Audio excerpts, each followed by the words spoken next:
Okay, good evening, grade 8. So this is uh, the tutorial how to create the major PETA collaboration with the TLE subject and the computer.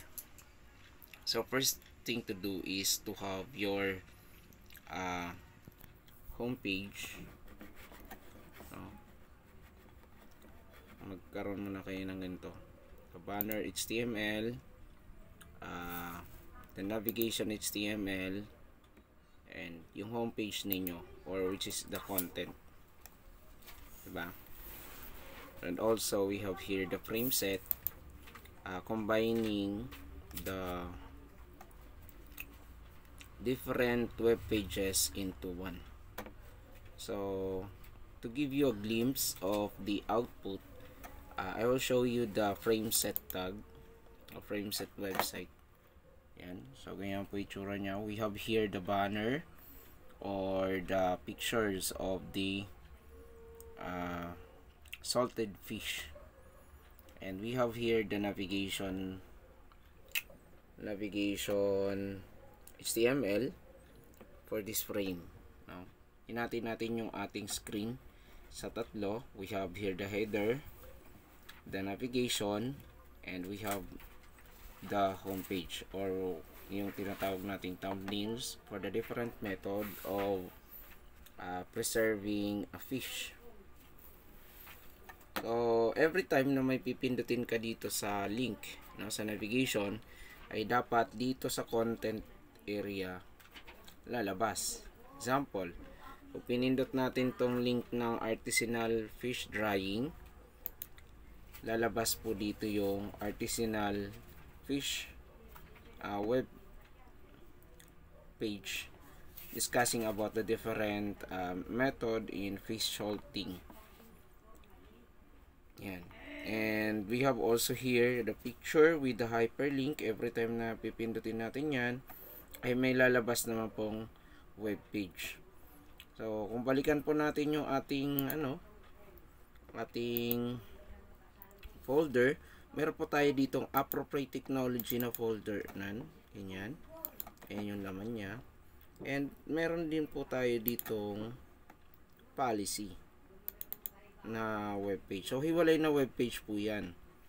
Okay, tapos meron pong hyperlink yan pabalik naman sa homepage. So magkahibalay na folder yan. So please natin pansinin po ninyo, pag pinindot po natin yan, lalabas po yung isa pang webpage about policy. Okay, pag pinindot naman natin yung back to homepage, babalik po siya dito sa Arsenal. And then pag pinindot natin yung appropriate technology, so maglalabas naman po dito ulit ng isa pang webpage about technology application. Okay, and then back to home page. That's how your major PETA looks like. Okay, pero paano ba natin ito gagawin from the scratch, diba? So paano ba natin ito gagawin from the scratch? So first thing to do is, syempre mag-search po na tayo ng information sa Google, no? Search po muna natin fish, yan, preservation method, yan.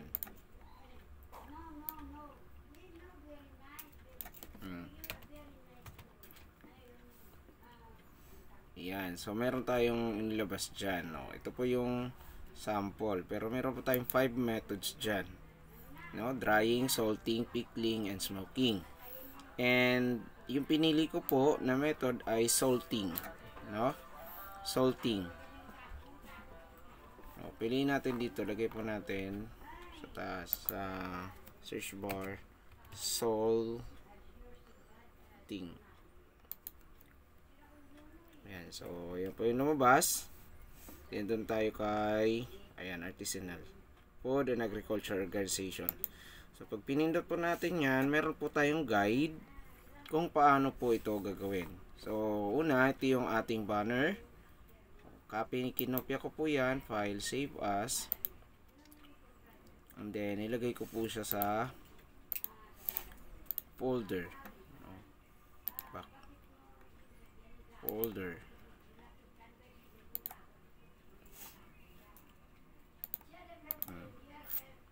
So take the base. Partner, like gagawa muna tayo dito ng major folder, major peta. And enter. Yan. Tapos yan natin ang file name, banner. Yan, ganyan. Okay, so JPEG yung ating extensioning. Save. So meron na tayong picture about salting banner. Next is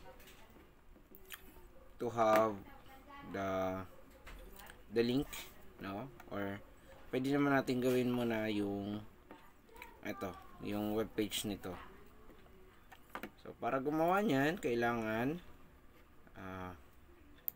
magano tayo. Prime set new. Yan. Notepad muna tayo, notepad.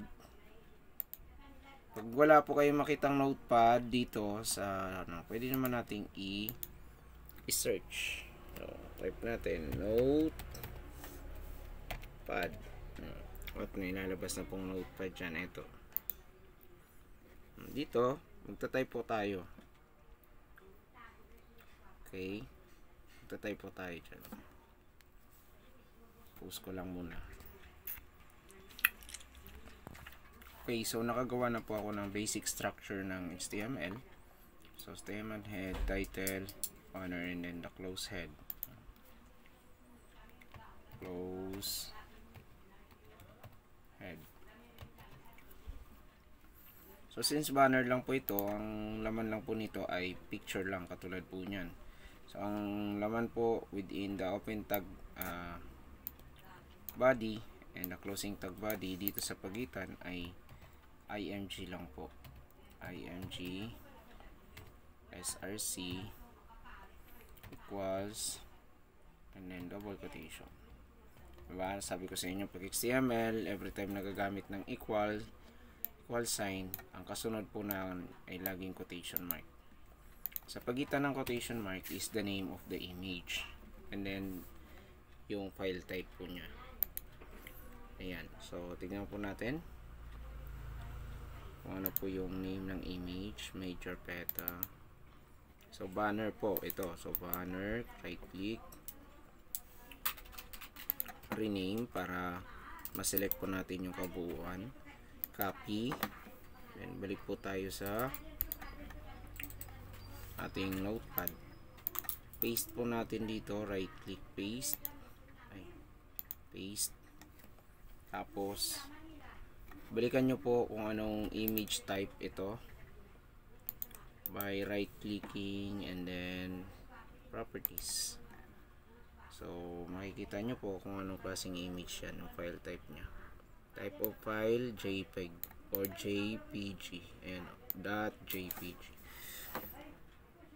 Okay, so kopyahin nyo yun and then balik tayo sa notepad. Lagay natin .jpg. So, okay na yan.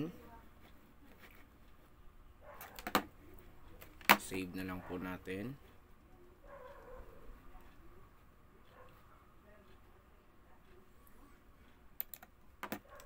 Save as. And then, lagyan po natin banner .html. Ayan. Okay. So, save po natin. Dapat meron na po tayo dito. Walang laman. Hanapin natin kung saan nakalagay ito. File. Save as. Ay, sorry. Nasa robotics. Nasa robotics.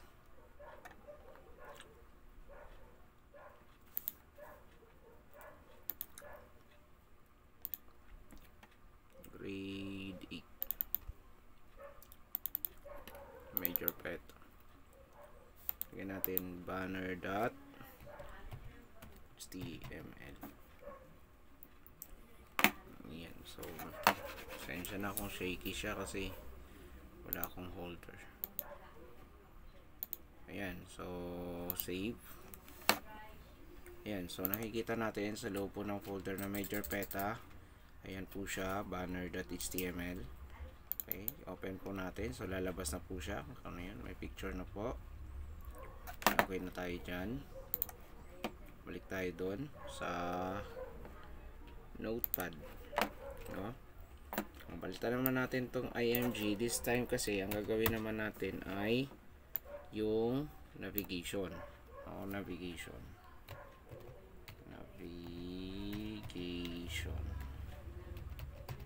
Yan. Sa loob ng navigation, naka-table po yun para organize yung ating data. So, ito yung ginagaya natin. Yan. So, ito, pansinin nyo po ito. Ayan, naka-table po siya. Naka-table po yan. Di lang halata kasi wala siyang border. So, para magaya natin yan, maglalagay lang po tayo dito ng table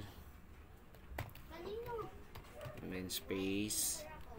Okay, pwedeng border nya border equals quotation. Again, pag may equal sign, may quotation po kasunod, and then close tr, open tr, open th. Yan. Usog lang natin konti. Tapos close th at tr. Yan. Si copy paste na lang po muna natin. Isang column lang kasi yan, di ba? Kaya isang lang yung laman dito ni th. So right click, copy. Ulitin. Right click, copy, and then paste natin dito sa baba. Okay, paste and paste. Bahala na kayong magdagdag nyan kung ilan. So meron tayong 1, 2, 3, 4, 5, 6, 7. So marami yan, di ba? Pero para sa tutorial na to, siguro mga 4 lang. Ano yung una?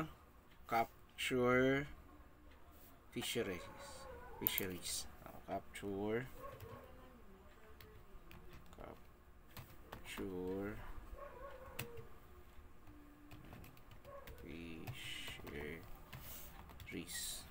Okay. Sa pangalawa, aquaculture. Okay, aquaculture.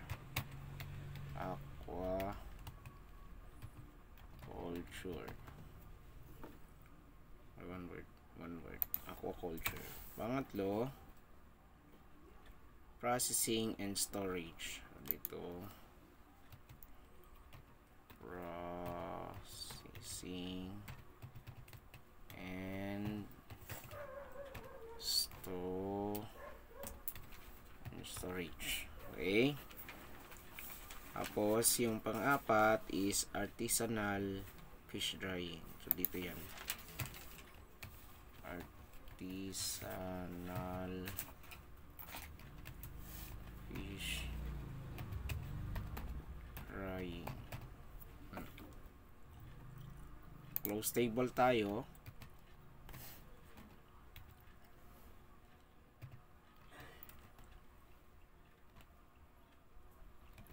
Yan. Close table. And then save as. Kasi ibang file name na to.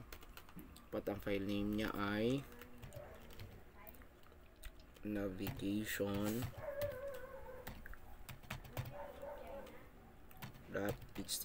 kasi HTML to. Okay, save. Balikan natin yung folder. Dapat meron ng dalawang web page doon. So meron na dalawa, navigation, banner, and yung picture ng banner. Ngayon, gagawa naman tayo ng picture ay ng web page about kay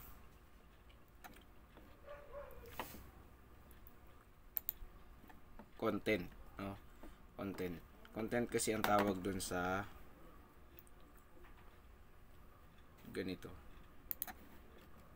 Ano? Ayan.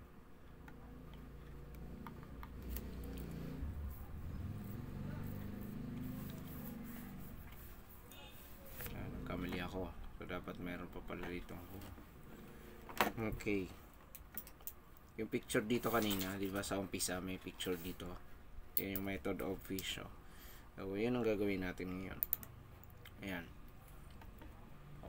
Gagawin natin, ito ay magiging content. Ayan. Ito yung content area. Diba ito sa gitna to. Content, tapos ang nilalaman po niyan ay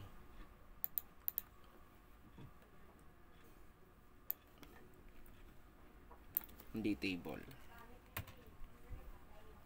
Ang nilalaman po ng body niya ay img src equals double quotation and then close bracket. Close bracket. Yan. Dito sa sa image. Yan, sa image ay hanapin niyo lang tong image na to sa Google.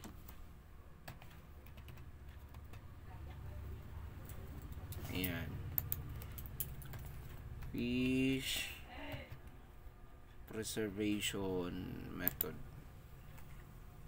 Sa image. Tapos kay image. So, ayan po siya. Ayan.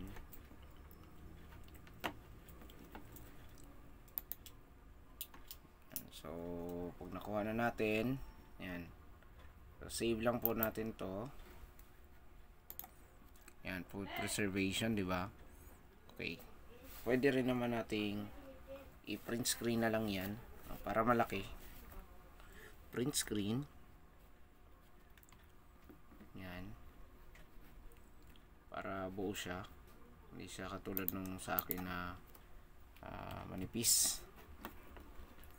Yan. Tapos, ikat nyo lang. Ikat nyo lang. Para siyang ganyan.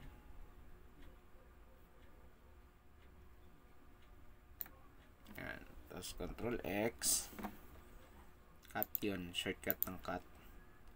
And then, yan. Liliitan natin to. Para masigurado na sukat siya dun sa kikakat natin. So, yan. Cut na natin. Yan. Save po natin siya. File. Save as. Punta tayo kay yan. Grade 8. Second quarter. Major peta. Ayan. So, pangalanan natin tong content. Yan, content. Save. Then, syempre, tahan natin yung ano natin. So, dapat meron ng content na, tapos may banner na rin. Ano dito, mahalaga yung pag-rename. Kasi para ma-select po ninyo ng tama yung inyong pangalan ng inyong file name o ng image. Okay, balik tayo sa notepad and then i-paste po natin siya. Paste. Anong extension name or file name .jpg. Tama po ba? Check natin. Baka nagkamali tayo. Right click, open with right click, open with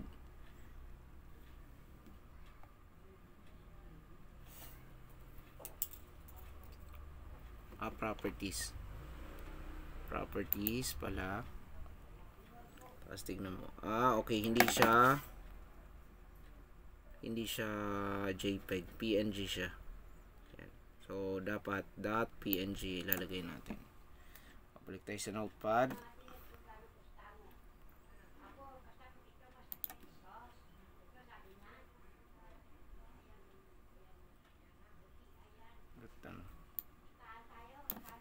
PNG. Ayan. Okay na. File. Save as. Tapos, ilagay nyo po content .html.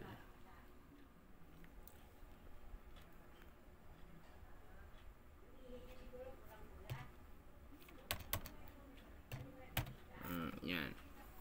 Okay, save.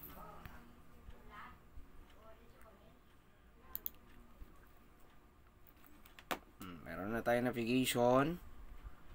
Ayan. Meron na tayong navigation, may content, tsaka banner. So, ngayon pwede natin gawin yung pag-merge ng frame, no? Hatiin natin sa frame yung ating web page. Yan. So, para magawa yan, kailangan mag-type kayo ng major basic tag muna. Ayan, katulad nyan. Dito ay ang pangalan niya ay frame set. Ayan. And open and close parenthesis tayo. Right click, copy, paste. Palitan ko na lang ng laman. Ito ay frame set. So dito sa paglalagay ng frame set pala, tignan nyo mabuti yung design. Tignan nyo mabuti yung design. Kasi katulad nito, ang nag-o-overlap dito na line ay rows. Bakit? Kasi itong buong rows na to wala pong kahati. Unlike dito, mas malaking part ng rows, yan, may kahati po siya. At ginamit po ito para sa column. Ayan, sa column niya. Pwede nyo ma-adjust yan. Yan, okay? Yan. Tapos, gawa tayo frame set. Gawin natin ng frame set. So, again, may mga names po itong mga frames na to. So, ang frame na to ay tawag dito banner. Ang frame na to, ang tawag po dyan navigation, or pwede nating tawaging nav. Pwede naman, atong nandito naman, ang tawag po dyan ay content or con. Okay, so tandaan ha, banner, nav, and con. Ito. So gawan po natin siya ng frame set. So ang nag-overlap nga ulit na line ay rows. So kaya dapat frame set rows ang una nating pindutin dito. Then equals quotation, anong size? So yung kabuuan ng screen natin, kapag sinukat po siya na patayo, so galing sa top pang bottom, ang size po niyan ay 100%. Ganon din po, pag sinukat po natin to from left to right, ang sukat po niyan ay 100%.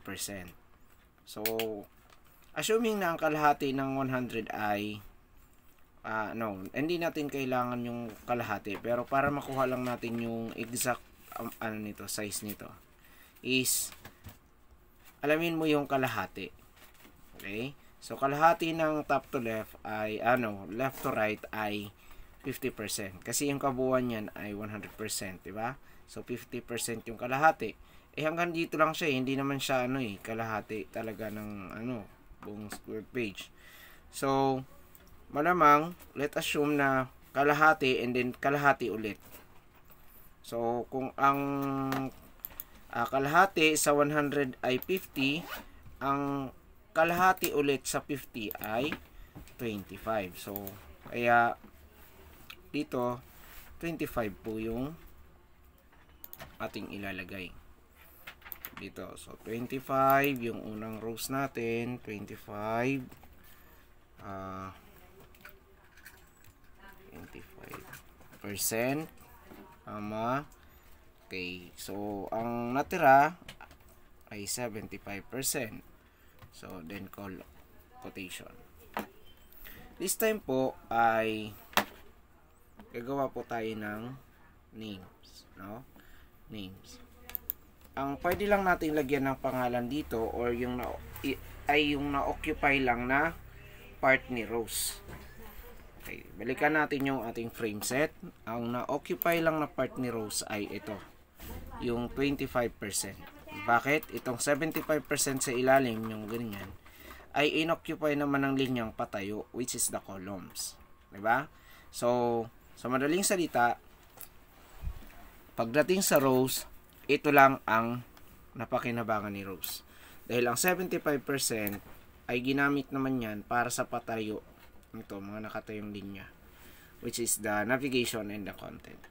So, dito sa baba ng frame set ay maglalagay tayo ng tag na frame name. So, mag-a-assign tayo ng name sa bawat frame. Okay. So, double quotation. So, ano nga ulit? Sa taas, banner. So, banner yung pangalan niya. Okay. And then, space. Lalagyan naman natin siya ng web page source. Kasi container lang yung mga container lang yung mga frame set na yan. So, lagyan natin sa frame set source. Yan, space. And then close bracket.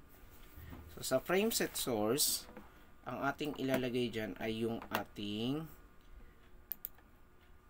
banner.html. Ito. Yan, rename. And then copy. Next. Lagay natin siya dito sa src. Yan. And then paste.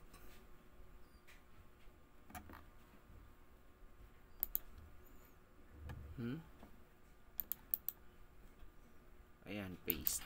So, mayroon na tayong banner.html. So, ang source either JPEG or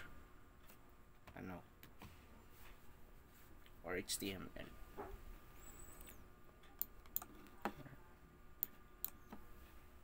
Okay.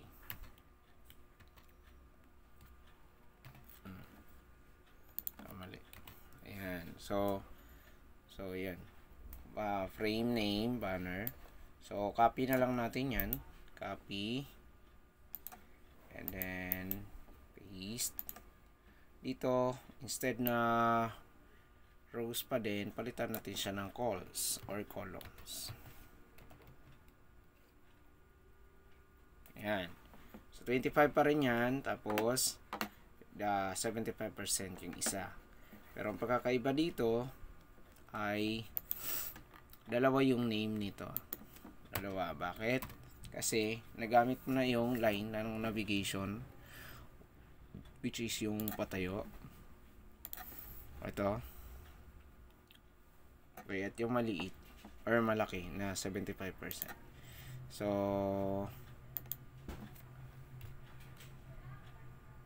ano ba natin? Okay. Copy.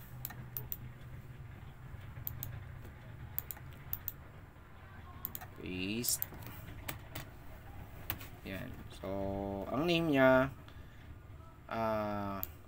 dito, ang pangalan dito sa left side ay navigation. Very good. Nav. Okay. Pagdating naman sa pangalawa, sa gitna, ang tawag po dyan ay con. C-O-N. Okay? Or content. Shortcut for content. So, dito, maglalagay tayo dito ng nav. Tama ba yun? Nav ba? Ay, navigation pala. Navigation. Okay. Navigation. Okay. .html. Tapos ito, con.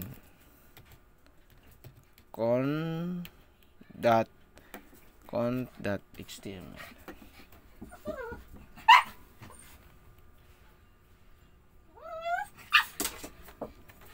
Con.html. Ayan. So, save natin. Wait lang. Ay, hindi. Sarado muna natin yung frame set. Ayan. So, sarado natin. Ingay na nasa po. Okay. Okay, save po natin siya into frame set, no? Frame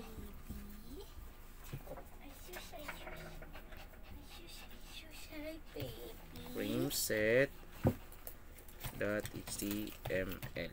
Okay? Ayan. So, next, i-save natin. Ayan. So, tingnan natin ang frame set natin. So, ayan. Okay. Okay. So, ito. Tingnan natin. Ba't hindi siya lumabas? Tingnan nyo dito. Wala. Hindi lumabas. Diba? Kasi, yung ating HTML, pag frame set, wala dapat siyang body. Yan. Alisin natin to. Yung body na yan. Ayan, tignan natin. Alisin din natin yung closing body. Ayan. And then, file. Save lang kasi na-save na natin siya kanina. Then, refresh. So, ayan o. Kita nyo na. Ito. So, yung picture lang hindi lumabas. Ano nga ulit yan? Content, diba? Content. Ito. Content. Oh, lumabas naman yung content. Pero, okay. Kasi maliit lang yung content dyan. Ayan. So, nakalagay kasi dito, con lang. Pero dun sa ating content. Ayan, content. Ayan, so dito con lang kaya may problema. So ubuhin natin, lagyan natin content. Ayan. .html kasi HTML file yung ating ginagawa. File save. So, refresh natin. Then, refresh. So, ayan na siya. Diba? Ito yung ating pero hindi siya wala siyang color, background color. So, lalagyan natin ng background color yan under ng navigation. NC navigation, diba? Open with notepad ulit. So, yung loob ng TH na yan, ilalagyan natin ng space BG color. Yan. Equals quotation and then pink. Kunwari, pink. Yan. Light colors lang kasi yung ating text ay black. Eko, kate.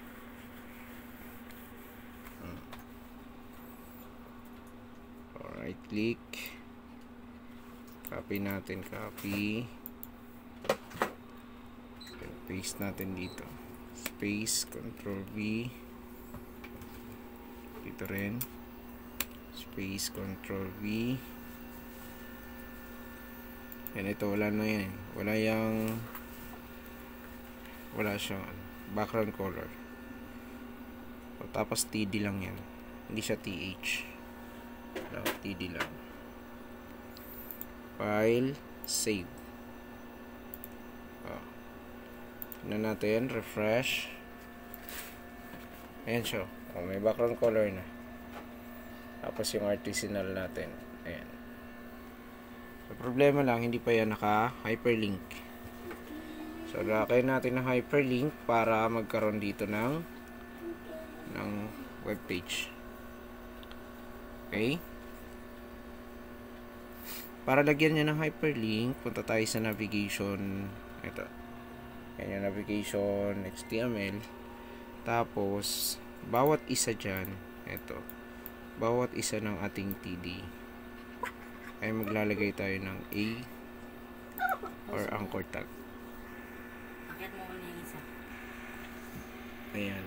Ilalagyan natin siya ng A space href equals quotation. Ayan. Para magiging hyperlink. Okay? Para magiging hyperlink. So, pakopihin lang yan. Tapos, right-click, copy. Ayan, lipat lang natin dito. Paste. Dito sa aquaculture, lagyan din. Paste. Tapos, ito.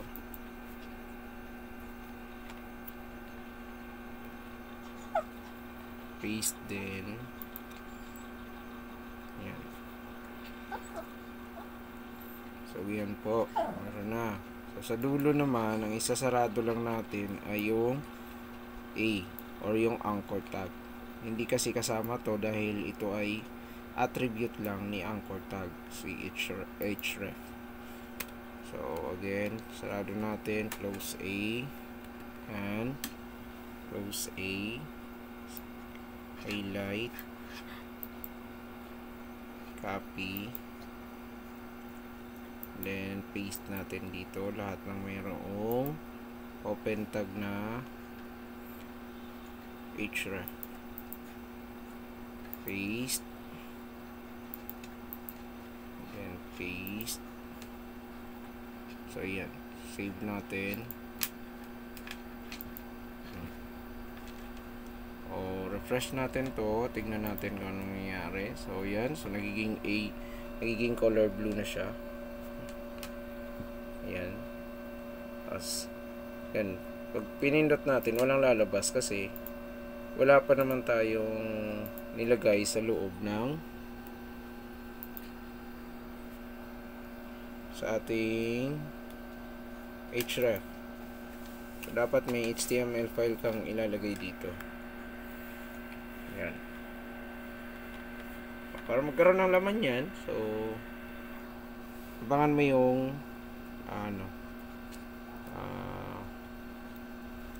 susunod na video na gagawin ko.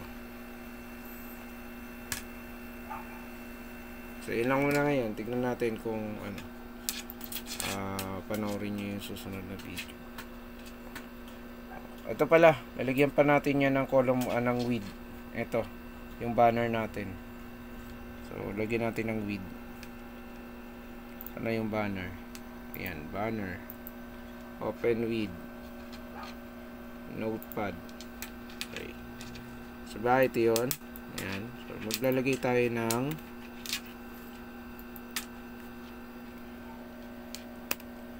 width. So, yung kabuuan ng width natin, di ba, is 100%. So, lagay natin 100% para mas sumagad siya. Kasi di ba, tingnan nyo, puto lang siya. Hanggang dito lang siya. Dito. Or, pwede nyong ilagay sa gitna. Okay, pero I suggest na i-100% na lang. Yan, so 100%, file, save, then refresh. Kasi nyo, 100% hanggang dulo na. Diba? Hanggang dulo na siya. Okay? Ayan. So, yun lang po muna. And, i-upload ko muna to kasi sobrang haba na. Sobrang haba niya na. Okay, bye for now.